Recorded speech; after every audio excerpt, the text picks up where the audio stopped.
Hello guys and welcome back.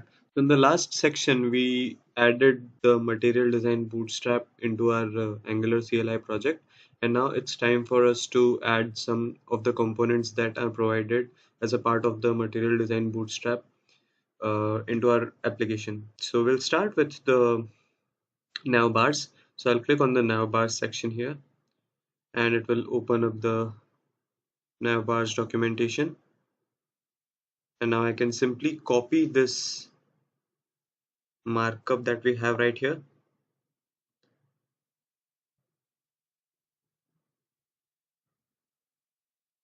That's it. I'll just copy this and I'm gonna quickly go to my application here. I'll just close all these other files. I'm going to open the app component here and let's bring this down as well, and I'm just going to paste it like so. Let's save this and go back to the application that we have, and I should now see a drop down here in a working condition like so.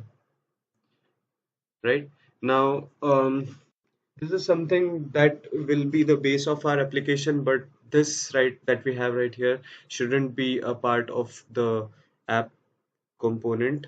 It should be a part of its own component, right? And we have done that already. So what we are going to do is we are going to create a header component first, and then we'll add this markup to that component. So I'm going to open the second terminal that I had here, and I'm going to create a new component. In the components folder, I'm going to call it header, and the component was created. I'm just going to cut this from here.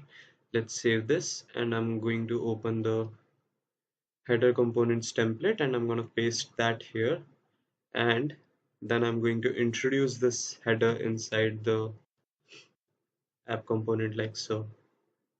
And this essentially gives us the same result, but now the header is a part of its own component and the app component has just the app header. I also need to implement routing here so that I can essentially go to different components or load different components when different routes are activated. So I'm going to create a module for that. I'm going to call this the app hyphen routing module, and since the module got created, I can essentially start working on it. I don't really need the common module, so I'll remove it, and I'll remove its import as well. I'm gonna import two things in here, router and sorry, this is going to be router module and routes, which I'm going to import from at angular/router like so. And now I'm going to create a const file. I'll call this app routes, which is of type routes, which is an array of objects with two keys essentially. First is going to be path.